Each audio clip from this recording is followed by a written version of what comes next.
भारत के ब्राह्मण अब ये नैरेटिव चला रहे हैं कि डॉक्टर अंबेडकर ने भारत का संविधान लिखा ही नहीं। अच्छा रे। कॉन्स्टिट्यूशन असेंबली डिबेट खंड 11 पेज संख्या 973-974। टीटी कृष्णमाचार्य अपने भाषण में कहते हैं कि संसद को शायद इस बात की जानकारी है कि आपके द्वारा नॉमिनेटेड 7 सदस्यों में से एक सदस्य ने संसद से इस्तीफा दे दिया था। उनके स्थान पर एक अन्य सदस्य को लिया गया था। एक सदस्य की मृत्यु हो गई थी जिसका स्थान खाली पड़ा हुआ था। एक सदस्य अमेरिका में थे तो उनका स्थान वैसे खाली था।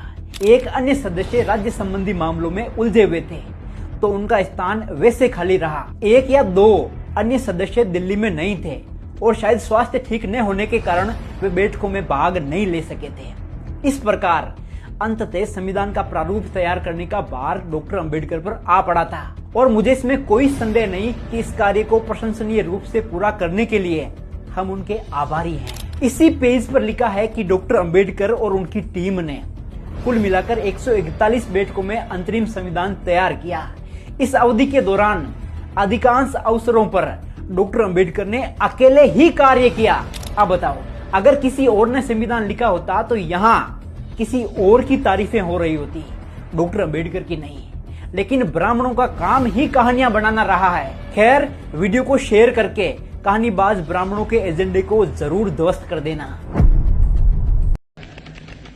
राष्ट्रपति महोदय सर, मैं इस सदन में उपस्थित उन लोगों में से एक हूं जो जानते हैं कि इस संविधान का मसौदा तैयार करने में डॉक्टर अंबेडकर ने कितनी मेहनत और लगन खर्च की है। शायद सदन को पता हो कि उसके द्वारा मनोनीत 7 सदस्यों में से एक ने इस्तीफा दे दिया और उसकी जगह किसी और को नहीं लिया गया।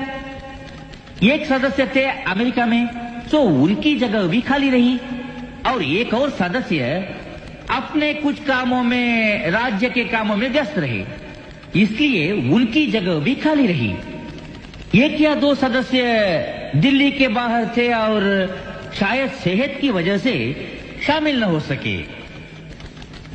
इसलिए आखिर में हुआ यूं कि मसौदा तैयार करने का सारा भार आ पड़ा डॉक्टर अंबेडकर पर। और मुझे कोई शक नहीं कि हम सब उनके अनुग्रहित हैं।